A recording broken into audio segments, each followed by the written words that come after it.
Bom, as ações das demais petroleiras brasileiras também subiram aqui no Brasil diante do que está acontecendo lá no Oriente Médio. E sobre este cenário que impacta, obviamente, a economia, a geopolítica e uma série de outros assuntos, eu converso agora com Kécio Lemes, que é pesquisador do Núcleo de Pesquisa em Relações Internacionais da Universidade de São Paulo. Meu caro, obrigado por conversar com a gente nesta quase noite de sexta-feira.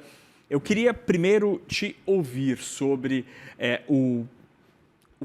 a raiz desta confusão que a gente está vivendo. O programa nuclear iraniano, ele está sendo executado há vários anos e o Ocidente tenta, em várias frentes, interromper esta iniciativa. Por que o Ocidente tem tanta preocupação com este programa? Bom, boa tarde, né? Início de noite. Prazer imenso aqui estar com vocês. De fato, a principal razão, eu acho que a razão primordial para entendermos essa preocupação do Ocidente é a possível ah, escalada ou a proliferação nuclear, da proliferação nuclear, ou seja, o Irã tendo armas nucleares, com certeza vai levar outros atores regionais a também procurarem ter armas nucleares, notadamente a Arábia Saudita, outros atores ali do Golfo. A Arábia Saudita já deixou isso abertamente.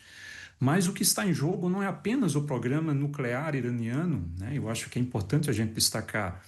O que Israel tem feito é uma reação ao que o Irã começou a fazer a partir do ataque do 7 e do 10, porque o Hamas não é um grupo que trabalha por interesses próprios. O Hamas é uma proxy, né? Um grupo armado que atende a interesse de outros estados e os interesses, os patrocinadores do Hamas, o principal patrocinador é a República Iraniana, que sempre procurou limitar a influência de Israel na região a partir desses braços armados, o Hamas, o Hezbollah no Líbano, os Houthis no Iêmen, né? Então, por que o Hamas, né, efetuou o 7 do 10? Hoje está cada vez mais claro de que o 7 do 10 foi estimulado ou patrocinado pelo Irã para tentar provocar uma guerra de alta dimensão entre um Estado que é uma potência militar como Israel, entre um grupo que é um grupo que provoca uma guerra não convencional, né, um grupo terrorista, que é o Hamas, e essa guerra pudesse gerar aí um cenário de destruição e de mortes que pudessem colocar em xeque o quê? Algo que poderia mudar o equilíbrio de poder no Oriente Médio, que seria a normalização das relações entre Israel e a Arábia Saudita, que estavam sendo costuradas pelo então presidente na época, o Biden. Então, caso esse acordo fosse fechado, o Irã seria seriamente prejudicado, porque teria ali os três principais inimigos do Irã agora em uma relação mais próxima, geopoliticamente falando. Isso poderia evoluir também para uma, uma aliança militar no futuro até mesmo, né? Então, acredita-se que o que o Irã fez foi tentar provocar esse conflito, para que esse conflito pudesse gerar essa destruição, típico de uma guerra entre Estado e um exército irregular, e isso pudesse colocar a opinião pública do mundo árabe contra os seus governantes para que revessem, né, a aproximação com Israel. E qual foi a consequência disso, né, de tudo isso? A estratégia iraniana deu certo? Aparentemente, até o momento, parece que não, porque durante essa guerra de alta intensidade, Israel conseguiu ferir gravemente os tentáculos, né? Israel vê o Irã como uma espécie de polvo. Então, os tentáculos do Irã seriam esses grupos armados, como a Hamas, os Houthis e os Hezbollah. E eles saíram extremamente feridos desses conflitos desde o 7 do 10. E o que parece agora é que Israel está atrás da cabeça. Depois que feriu os tentáculos do povo, Israel quer resolver a questão agora iraniana de forma definitiva, não apenas tentando bloquear esse acesso às armas atômicas, que foram o enriquecimento de urânio vai ser acelerado depois que o Irã pede a força, né, desses braços armados que cercam Israel. Então, ele busca, ao que parece, tentar evitar que o Irã assuma essa postura de uma potência nuclear e também, ao mesmo tempo, provocar algum tipo de ferimento mais grave militarmente e politicamente para tentar desestabilizar o regime e, assim, ver o que é que acontece do ponto de vista interno. E Kécio, diante do modus operandi do governo iraniano e desses grupos armados, te parece que a reação iraniana, hoje nós vimos aqui em tempo real na CNN os mísseis que foram disparados contra Israel como sendo a primeira reação, mas te parece, para os próximos dias, mais provável esperar uma reação tradicional militar iraniana ou uma eventual ação orquestrada com estes grupos armados? De onde pode vir a reação iraniana para além do que a gente viu hoje? Os grupos armados hoje estão com a capacidade de auxiliar o Irã nessa guerra muito limitadas, né? Os conflitos, hoje o grupo mais forte hoje que pode colaborar e que já está colaborando, né, são os Houthis no Iêmen. O Iêmen, inclusive, os Houthis lançaram alguns mísseis, um deles caiu, inclusive, na Cisjordânia, né, um míssil que feriu até mesmo palestinos. Então, os Houthis hoje é o braço armado que ainda mantém certa capacidade, mesmo assim limitada. O Hamas e o Hezbollah já estão numa situação bem mais difícil de colaborar nesse momento, né? Então, o Irã vai ter que responder, já está respondendo com a sua própria capacidade. O que ele pode é tentar usar esses braços armados para tentar efetuar algum ataque que venha tentar sobrecarregar a defesa aérea de Israel. Mas o que se sabe é que países como Jordânia, Estados Unidos, até países europeus como o próprio Reino Unido estão participando desse processo de defesa, né, do espaço aéreo israelense. Então, o Irã, ao que parece, tem uma capacidade hoje reduzida de usar esses braços armados para ferir Israel. Então, a resposta vai ter que vir das próprias forças convencionais iranianas, né? Então, essa primeira onda de ataque, ao que parece, não surtiu grandes impactos em Israel, né, comparado a todo o grau de destruição de infraestrutura militar e também de quadro militar, de pessoas do alto escalão do exército iraniano, como foram atingidos por Israel ontem.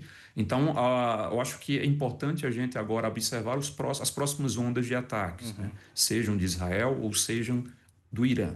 Israel disse que esse ataque vai durar quanto tempo for preciso, né? Então, qual é o cálculo israelense? O que é que Israel quer de fato? Quer efetuar uma destruição maciça da capacidade militar iraniana ou quer se restringir à questão nuclear, que por si só já é um desafio gigante? As instalações nucleares iranianas são muito bem protegidas, mas, ao que parece, a capacidade de defesa aérea do Irã foi seriamente comprometida por operações de infiltração do Mossad, por ataques muito precisos. Isso pode comprometer a capacidade do Irã de continuar nesse conflito. E Kécio, se a gente analisa o poderio bélico militar dos dois países, qual a diferença entre a caixa de ferramentas de israelenses e iranianos para este conflito? O conflito com o Irã é um conflito muito difícil para Israel. Israel é uma força militar superior, isso é evidente, mas enfrentar o Irã é muito mais complicado do que enfrentar o Hezbollah, o Hamas ou os Houthis. Estamos falando de um exército, uma das maiores forças militares do mundo, né? O que parece muito impressionante, eu diria assim, é a capacidade que Israel teve, né, nas últimas 24 horas, de penetrar o espaço aéreo iraniano e de uma forma com pouquíssima ou quase nenhuma resistência. Então, isso, de fato, vai pegar todos os analistas militares e internacionais com muita surpresa, porque parece que há uma operação muito robusta nesse sentido de desmantelamento das defesas iranianas. Então, é um conflito que não é um conflito fácil, mas, ao que parece, o Irã está muito ferido, né? Então, até uma expressão que eles usam, que o Irã tem o escudo e tem a espada, né? Então, ao que parece, o escudo iraniano foi completamente comprometido por ataques israelenses. E isso faz com que cada onda de ataque que Israel efetue tenha como consequência, alvos estratégicos e um nível de destruição muito próximo aos interesses israelenses. Já do lado iraniano, nós temos, até o momento, uma capacidade de defesa israelense que tem conseguido proteger Israel em grande parte dos ataques que têm sido sofrido pelo Irã. Então, é um conflito complicado. Os Estados Unidos estão ali, já se comprometeram que qualquer tipo de ataque iraniano vão se posicionar, mesmo que não tenham participado do ataque de ontem. Nós temos que considerar também outros atores, como a própria Rússia. Eu considero pouco provável a Rússia entrar nesse conflito. Ela está completamente envolvida no seu conflito com a Ucrânia, mas nós temos que levar em conta que o Irã é um parceiro estratégico da Rússia. Vários dos drones que são utilizados hoje na guerra da Ucrânia são de produção iraniana. Então há uma indústria, um compartilhamento ali da produção bélica entre Irã e Rússia, e a gente também tem que observar o papel desses outros atores e esperamos que possa desescalar o mais breve possível, né? E Kécio, só para a gente terminar essa interessantíssima conversa, existe alguma frente onde, eventualmente, iranianos, diante desta desvantagem militar, bélica, poderiam agir com algum objetivo econômico? Pergunto isso porque muito se fala sobre o Estreito de Hormuz e como isso poderia afetar uma série de outros países e levá-los para este conflito. Te parece que alguma estratégia econômica poderia estar na mesa das autoridades iranianas para esta reação?